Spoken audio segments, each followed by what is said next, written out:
Update number 1 आरंभ है offline पाठपढ़ा विद्यालय परिदर्शन कले विभागीय मंत्री। कालीठारू राज्यर सबु सरकारी और घरोई स्कूल और कॉलेज खोली। कालीठारू अष्टम श्रेणी उपरकू समस्त श्रेणी छात्र छात्री ऑफलाइन पाठपढ़ा आरंभ होइछे। समग्र राज्य में अष्टम द्वादश श्रेणी खोली बेले विद्यालय परिदर्शन करिसेंती विभागीय मंत्री। काली विद्यालय और गणशिक्षा मंत्री समीर रंजन दास निगमानंद सरकारी विद्यालय परिदर्शन करिसेंती। विद्यालय में कोविड नियम पालन होउछि कि नाही तार तदारख करने सह परीक्षा पई प्रस्तुत हेबापई पिलामानक सहित आलोचना कहिसेंती मंत्री। अपडेट नंबर 2 गुंफारे साधुंक रहणी उपरे कटकणा। खंडगिरी पहाड़ गुंफार सुरक्षा पई जिला प्रशासन सहायता लोड़िब प्रत्नतत्व विभाग। एठारे स्थित गुंफारे साधु मानक रहिबा नै कटकणा जारी कराଯାଇଥିବା कहिसेंती प्रत्नतत्व विभाग अधीक्षक अरुणा मल्लिक। एहाकु नै खंडगिरी मेला आयोजक बारभुजा कमिटी पक्षर असंतोष प्रकाश कराଯାଇছে। एपरिकी मेला को आसिथिबा संत माने कटकणा उल्लंघन करी गुंफारे रहिथिबा जणा पड़िছে। केवल चलित वर्ष नुहे प्रतिवर्ष एभली होउछे। गत वर्ष मध्य मेला आयोजक मानकु एथिपई मौखिक भाव में पारण करा जाइथिले मध्य केही शुणी नथिले। तेणु चलित वर्ष एहाकु नै कड़ा आभिमुख्य पोषण कराजिब। अपडेट नंबर 3 पंचायत निर्वाचन लागि कटकणा कोहल कले राज्य निर्वाचन कमिशन। पंचायत निर्वाचन प्रचार कटकणा को कोहल करिसेंती राज्य निर्वाचन कमिशन। एने राज्य निर्वाचन कमिशन आदित्य पाठी सूचना देई कहिसेंती एणिकी 20 जन को सांगरे नै प्रार्थी घर को घर बुली प्रचार करि परिबे। पूर्वरु मात्र 5 जन को सांगरे नै प्रार्थी घर को घर बुली प्रचार करि परिबा नै कटकणा थिला। ठीक सेहीपरि 300 लोकन को नै राजनैतिक सभा करा जाई परिबो। किंतु पूर्वपरि रैली पथयात्रा और बाइक रैली उपरे कटकणा बलपत्र रहिबो बोली राज्य निर्वाचन कमिशन घोषणा करिसेंती। तेबे प्रचार समय मास्क पिंधिबा और सामाजिक दूरता रक्षा करबा भली कोविड नियम को कड़ाकड़ी भाव में पालन करने पूर्व भली कटकणा जारी रहिबो। अपडेट नंबर 4 20,000 टंका लांच नेबा बेले धरा पड़िले आईआईसी। एक मामलार समाधान करदेबा पई 20,000 टंका लांच नेउथिबा बेले भिजिलेंस हाथ में धरा पड़िछंती कटक जिला नरसिंहपुर थाना आईआईसी अलेख गरडिया। तांकोठारु टंका जबत करने सहित नरसिंहपुर स्थित तांका सरकारी बासभवन और जुजुमरा स्थित पैतृक घरे भिजिलेंस पक्षरु रेड करा जाइछे। मिलिथिबा सूचना अनुसार आईसिया गाँवर नवकिशोर नायक और तांका पड़ोशी मध्य कौनसी कथा को नहीं थाना रे मामला चलेछे। एही मामलार समाधान पई नवकिशोर को आईआईसी श्री गरडिया 20,000 टंका लांच मागिथिले। नवकिशोर ए संपर्क में भिजिलेंस को खबर देइथिले। पूर्व सूचना मुताबक काली से आईआईसी को 20,000 टंका लांच देइथिले आउ एहा परे 15 जणिया भिजिलेंस टीम चढ़ाऊ करिथिला। अपडेट नंबर 5 2 दिन परसिब 9 रे घन कुहुड़ी। पश्चिमा छड़ प्रभाव में आगामी 9 और 10 तारिख में ओडिशार केतेक जिले में सामान्यरू मध्यम धरणर वर्षा होबार संभावना रही। ठीक सेमिति 9 तारिख में केतेक जिले में घन कुहुड़ी होई पारे। एने भुवनेश्वर आंचलिक पाणीपाग केन्द्र पक्षरु सतर्क सूचना जारी करा जाइछे। भुवनेश्वर आंचलिक पाणीपाग केन्द्रर निर्देशक डॉक्टर एचआर विश्वासଙ୍କ कहिबा अनुसार 7 और 8 तारिख में राज्य में पाग सुखिला रहिबो। किंतु 9 तारिख में झारसुगुड़ा सुंदरगढ़ मयूरभंज केन्दुझर देवगढ़ और संबलपुर जिले में गोटेरु 2टी स्थान में हल्का वर्षा होई पारे। ठीक सेमिति 10 तारिख में सोनपुर बरगड़ बौद्ध कंधमाल नयागढ़ खोर्धा पुरी कटक जगतसिंहपुर ढेंकानाल अनुगुल संबलपुर झारसुगुड़ा सुंदरगढ़ केन्दुझर जाजपुर केन्द्रापड़ा भद्रक बालेश्वर और मयूरभंज जिले में गोटेरु 2टी स्थान में स्वल्परू मध्यम धरणर वर्षा होबार संभावना रही। और 11 तारिख में पाग सुखिला रहिबो बोली भुवनेश्वर आंचलिक पाणीपाग केन्द्रर निर्देशक डॉक्टर विश्वास कहिसेंती। Update number 6 Germany LED light रे छलसिब श्रीमंदिर बेढ़ा। भारतीय प्रत्नतत्व सर्वेक्षण संस्था अर्थात एएसआई कोणार्क सूर्य मंदिर आलोकीकरण पर एबे श्रीमंदिर को नजर को आसीछे। श्रीमंदिर आलोकीकरण परिकल्पनार सफल रूपायन निमंते विद्युतर पिछा सरीछे। मेघनाथ पाचेरी कुरुमपेढ़ा जगमोहन नाटमंडप पीठ देउलर शिखर पर्यंत बिजुली आलुओ पिछुरण हेब। आलोकीकरण निमंते समस्त प्रस्तुति सरीछे। जर्मनी प्रस्तुत एलईडी बल्ब आसी पहुंचे। एएसआई तत्वावधान में दिल्ली स्थित वापको संस्थार 3 जण जंत्री आलोकीकरण परिकल्पना श्रीमंदिर भितर केउं स्थानगुड़िक उज्ज्वल आलोक लागिब एहार स्थान निरूपण कर फेरी।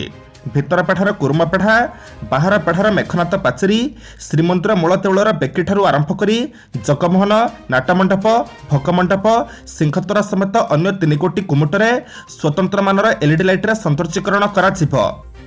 अपडेट नंबर 7 ओडिशारे गो स्पीड गो पक्षर सेवा आरंभ। एणिकी जेकोसी स्थान में गाड़ी खराब हेले गोटे फोन कॉल रे गाड़ी सजाड़ा आपण पाखक पहुंची मेकानिक। ओडिशार एभली सेवा गो स्पीड गो कंपानी पक्षर आरंभ होगा जाऊे। युव उद्योगी होगापी गो स्पीड गो कंपानी सूचक आनी ऑटोमोबाइल सर्विस सेक्टर में डोर स्टेप रे सेवा देवाई उद्योगी मानक कंपानी पक्षर गाड़ी सहित टूल्स टेक्नीशियन जोगाई देव।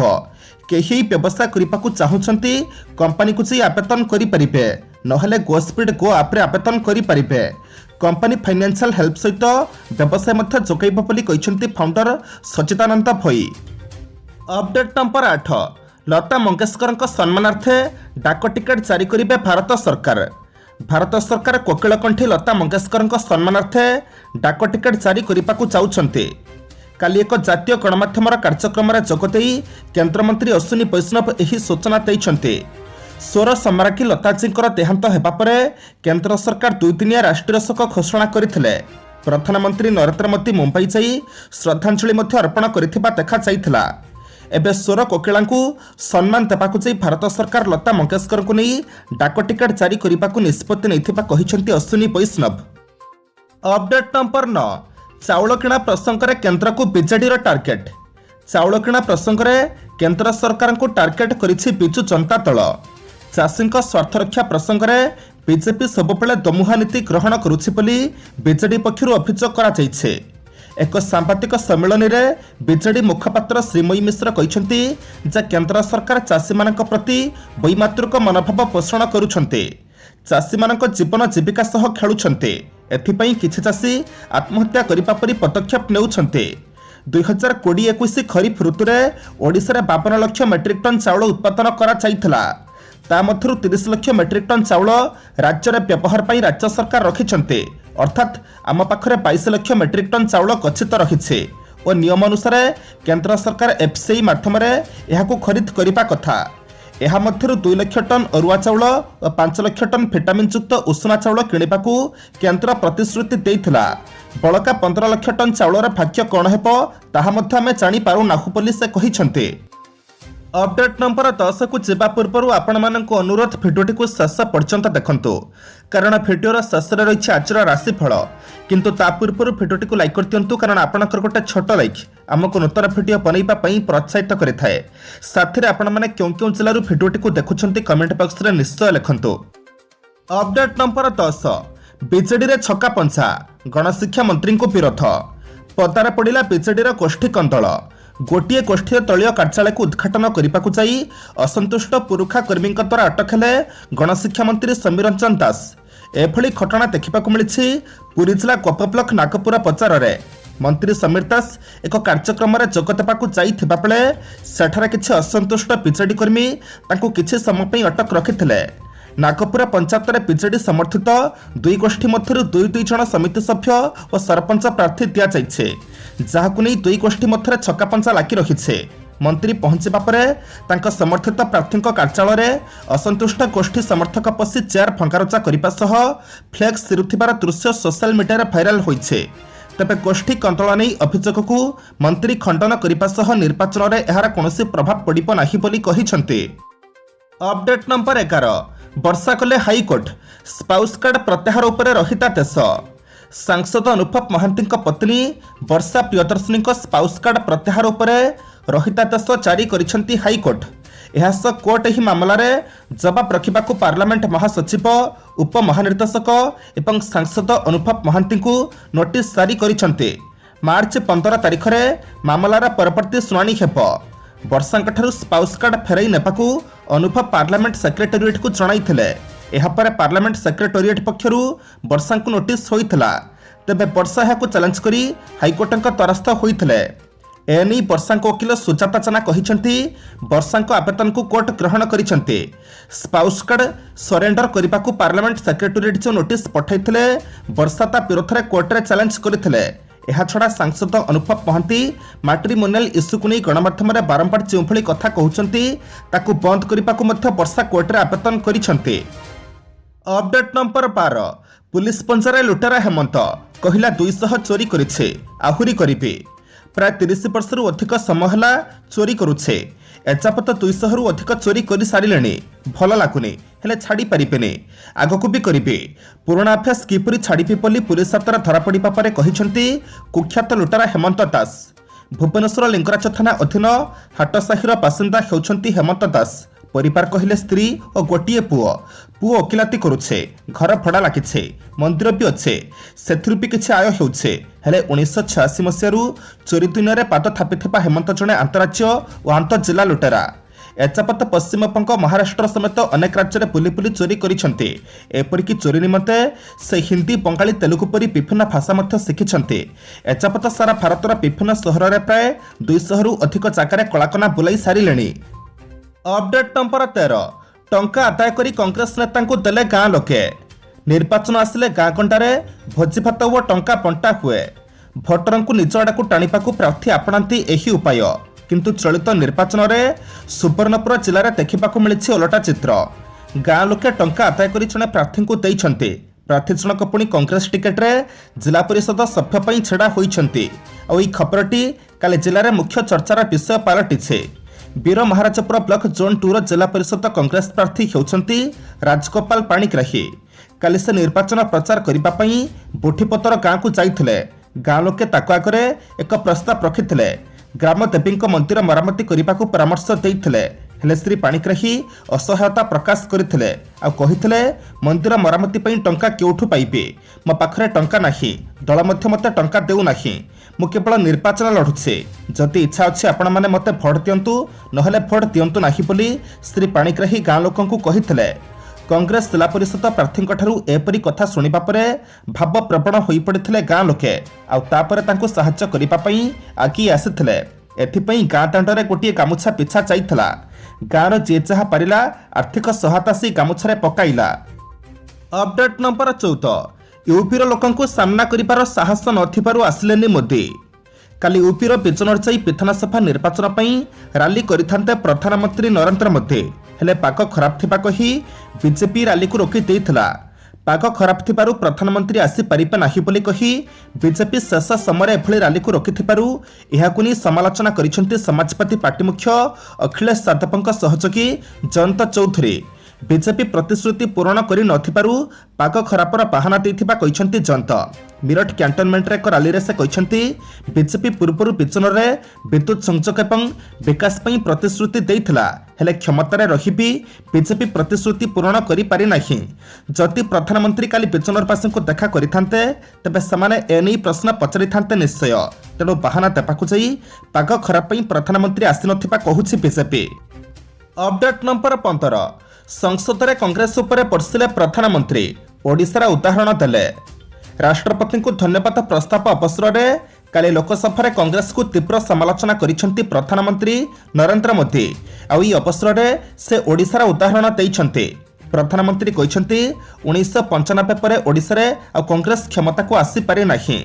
सेपरि नागालैंड और गोवा रे 28 वर्ष होला जीति पारिनी। तमिलनाडु में 1962 पर दलाउ क्षमता को फेरेनी। गुजरात और यूपी रे भी दलाउ क्षमता को आसी पारुनी किंतु एते पराजय पर भी कांग्रेस तार अहंकार छाड़ी पारेनी। से कहिसेंती अंधविरोध लोकतंत्रर परिपंथी। कोरोना लॉकडाउन चलिथिबा बेले कांग्रेस सबु सीमा टेई गला। श्रमिक मानकु मागणा टिकट देई घर को पठाई संक्रमण बढ़ाइथिला। कोरोना मोती छपी को मलिन करदेबा बोली किछि लोक भाबिथिले। कांग्रेस केते नेता लोकंकु कोरोना सचेतन करथिले। महात्मा गांधी को स्वप्न साकार हेबा कांग्रेस चाहू नाही। आज फेब्रुआरी मास 8 तारिख मंगलवार एबे ଆମେ ଜାଣିବା 12ଟି ରାଶିର संपूर्ण राशिफल। मेष राशि आज जन्मचंद्र जीवन यात्रा को साबलील करिपारे सहायक हेब। हजिला बलत खोजिला ठेईपरी हाथ पांता को सुविधा सूचक जुटिଯିब। प्रत्येक दिगरू लाभवान हेबे और जहाँ खोजुछंती ताहा पाइबे। स्थगित काम त्वरान्वित हेब। उपस्थित बुद्धि खटाई प्रतिकूल परिस्थिति को संभाली नेबे। वृष राशि मृगशिरा नक्षत्र कर्मक्षेत्र में अन्यमानक चापरे पड़ी एकाधिक काम हाथ को नहीं विव्रत हो पारते। आनुष्ठानिक क्षेत्र में प्रशंसित हेबे। कचेरी मामलार शुणाणी विलंबर खटिबा हेतु टेंशन वृद्धि पाइपारे। कला साहित्य संगीत क्रीड़ा व चलचित्र क्षेत्रु सुफल मिलिबो। मिथुन राशि संपर्कों भित्तिरी शत्रुतारू पारिवारिक क्षेत्र में प्रतिकूल परिस्थितिर चाप बढ़ी पारे। अतीत घटना को केंद्र करी विवादीय परिस्थिति सृष्टि होई पारे। ଅନ୍ୟମାନଙ୍କ କାନକୁହା କଥା ଶୁଣି ଉପର ଅଧିକାରୀମାନେ ଖପା ହୋଇପାରନ୍ତି। ଗୋପନ କଥାକୁ ମନରେ ରଖିପାରିବେ ନାହିଁ, ଅନ୍ୟକୁ କହି ସମାଲୋଚିତ ହେବେ। କର୍କଟ ରାଶି ପାରିବାରିକ ଜୀବନରେ ବିପରୀତ ବାତାବରଣ ସୃଷ୍ଟି କରିବା କାରଣରୁ ମନ ବିଷାଦିତ ରହିବ। ସାଧାରଣ କଥାକୁ କେନ୍ଦ୍ର କରି ଅଶାନ୍ତ ପରିସ୍ଥିତିର ସମ୍ମୁଖୀନ ହେବାକୁ ପଡ଼ିପାରେ। ଗତକାଲି ଯେଉଁଥିପାଇଁ ଚିନ୍ତା କରୁଥିଲେ ଆଜି ତାହା ଟିକିଏ ବିଳମ୍ବରେ ପାଇବେ। ଆନୁଷ୍ଠାନିକ କାମ ଓ ସଭା ସମିତିରେ ସଫଳତା ହାସଲ କରିବେ। ସିଂହ ରାଶି ଆପଣଙ୍କ ଯୁକ୍ତିଯୁକ୍ତ କଥାକୁ ବନ୍ଧୁମାନେ ପସନ୍ଦ କରିବା ସହ କାର୍ଯ୍ୟରେ ସହମତି ପ୍ରକାଶ କରିବେ। ପିଲାଙ୍କ ସମସ୍ୟା ଭିତରେ ନିଜେ ବାନ୍ଧି ହୋଇଯାଇପାରନ୍ତି। ଦୀର୍ଘ ଦିନରୁ ପ୍ରତୀକ୍ଷିତ ଖବରଟି ଆଜି ଅପରାହ୍ନରେ ପାଇ ମନ ଖୁସି ହୋଇଯିବ।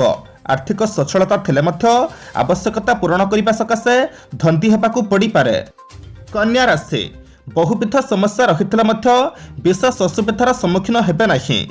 ସହକର୍ମୀଙ୍କ ସାହାଯ୍ୟରେ ବକେୟା ଅର୍ଥ ଆଦାୟରେ ସକ୍ଷମ ହେବେ। ପଦସ୍ଥ ବ୍ୟକ୍ତିଙ୍କ ସାନ୍ନିଧ୍ୟ ଲାଭ କରିପାରନ୍ତି, ଯାହାକି ଆଗାମୀ ସମୟ ପାଇଁ କାମରେ ଆସିବ। ପାରିବାରିକ ବ୍ୟବସାୟିକ ସାମାଜିକ ରାଜନୈତିକ କ୍ଷେତ୍ରରେ ଲକ୍ଷ୍ୟ ହାସଲ କରିବେ। ତୁଳା ରାଶି ଆନୁଷଙ୍ଗିକ ସୁବିଧା ସୁଯୋଗ ପାଇ ଖୁସି ରହିବେ ଏବଂ କାବ୍ୟ ସାହିତ୍ୟ କଳା କାରିଗରୀ ପ୍ରତି ରୁଚି ପଳିବ। ଶୁକ୍ରଙ୍କ ପ୍ରଭାବରୁ ବିଳାସ ବ୍ୟସନ ଦିଗକୁ ମନ ବଳାଇ ପାରନ୍ତି। ବାଣିଜ୍ୟ ନିର୍ମାଣ ଆଦି କ୍ଷେତ୍ରରେ ଅସମ୍ପୂର୍ଣ୍ଣ କାର୍ଯ୍ୟକୁ ସମ୍ପନ୍ନ କରିବେ। ବିବାଦୀୟ ପରିସରରେ ଉପସ୍ଥିତ ବୁଦ୍ଧି ଖଟାଇ ପରିସ୍ଥିତିକୁ ସମ୍ଭାଳି ନେବେ। ପିଛା ରାଶି କୌଶଳରେ କାମ ହାସଲ ପାଇଁ ଚେଷ୍ଟା କଲେ ଉପକୃତ ହେବେ। ପ୍ରଶାସନିକ ସ୍ତରରେ ଆପୋଷ ଆଲୋଚନା ଦ୍ୱାରା ସମସ୍ୟାର ସମାଧାନ ହୋଇପାରିବ। ପ୍ରିୟ ବ୍ୟକ୍ତିଙ୍କ ସହଯୋଗରୁ ମୂଲ୍ୟବାନ ଦ୍ରବ୍ୟ ପାଇପାରନ୍ତି। ଶିଳ୍ପ ବାଣିଜ୍ୟ ବ୍ୟବସାୟ କ୍ରୀଡ଼ା ଚଳଚ୍ଚିତ୍ର ଓ କଳା ସାହିତ୍ୟରେ ସମସ୍ୟା ସମାଧାନ ଆଶା କ୍ଷୀଣ ରହିଛି। ଧନୁ ରାଶି ସାମାନ୍ୟ ପଚସାରୁ ପ୍ରିୟ ବନ୍ଧୁଙ୍କ ସହ ସମ୍ପର୍କ ହାନି ଯୋଗୁଁ ଚିନ୍ତା ପ୍ରକଟ କରିପାରନ୍ତି। ଭୁଲ ବୁଝାମଣାରୁ ସ୍ତ୍ରୀଙ୍କ ସହ ମତ ପାର୍ଥକ୍ୟ ଦେଖାଦେବା ସାଙ୍ଗକୁ ସାମାନ୍ୟ ଶାରୀରିକ ଅସୁସ୍ଥତା ଅନୁଭବ କରିବେ। ଆଜିର ପ୍ରତ୍ୟୁଷ ଯାତ୍ରାରେ ସଫଳତା ମିଳିବ। ପିଲାମାନଙ୍କ କଳହକୁ କେନ୍ଦ୍ର କରି ପଡ଼ୋଶୀ କ୍ରୋଧ ପ୍ରକାଶ କରିପାରନ୍ତି। ମକର ରାଶି ସକାଳୁ ଅର୍ଥ ସାହାଯ୍ୟ ଆଶାରେ ବନ୍ଧୁଙ୍କୁ ବିଭିନ୍ନ କଥା କହି ସଫଳତା ହାସଲ କରିବେ। ଶିକ୍ଷା କ୍ଷେତ୍ରରେ ପରୀକ୍ଷାରେ ଆଲୋଚନାରେ ତର୍କ ବିତର୍କରେ ଆଶାନୁଯାୟୀ ସୁଫଳ ପାଇ ପ୍ରଶଂସିତ ହେବେ। ପାରିବାରିକ ସ୍ତରରେ ପ୍ରତିକୂଳ ପରିସ୍ଥିତିର ଚାପ କ୍ରମଶଃ ବଢ଼ିପାରେ। ପାଖ ପଡ଼ୋଶୀମାନଙ୍କ ସହ ସମ୍ପର୍କ ତିକ୍ତ ହୋଇପାରେ। କୁମ୍ଭ ରାଶି ସମସ୍ୟା ଲାଗି ରହିଲେ ମଧ୍ୟ କୌଣସି କାମ ଅଟକି ରହିବ ନାହିଁ। ଶିଳ୍ପ ବାଣିଜ୍ୟ ବ୍ୟବସାୟ ବିବାଦ ତର୍କ ଆଲୋଚନା କ୍ଷେତ୍ରରେ ପ୍ରତିଷ୍ଠିତ ହେବେ। ଅଫିସିଆଲି କାମ ହାସଲ କରିବା ସକାଶେ ଆଗନ୍ତୁକଟି ଆପଣଙ୍କ ପ୍ରଶଂସାରେ ଶତମୁଖ ହୋଇ ଉଠିବ। ପରିବାରରେ ମତାନ୍ତରରୁ ମନାନ୍ତର ସୃଷ୍ଟି ହେବାର ଆଶଙ୍କା ରହିଛି। ମୀନ ରାଶି ଆଜି ସକାଳୁ କୌଣସି ଭଦ୍ର ବ୍ୟକ୍ତିଙ୍କ ସହ ଆଲୋଚନା ପରେ ମନର ସ୍ଥିତିକୁ ଦୃଢ଼ କରିପାରନ୍ତି। ଏଣେ କର୍ମକ୍ଷେତ୍ରରେ କୌଣସି ଗୁରୁତ୍ୱପୂର୍ଣ୍ଣ ନିଷ୍ପତ୍ତି ଗ୍ରହଣ କରି ଏକ ପ୍ରକାର ଆଶ୍ୱସ୍ତି ଲାଭ କରିବେ। ବନ୍ଧୁମାନଙ୍କ ନିକଟରୁ ଶୁଣା କଥାକୁ ବିଶ୍ୱାସ କରି କୌଣସି କାମ କଲେ ଅସୁବିଧାର ସମ୍ମୁଖୀନ ହୋଇପାରନ୍ତି।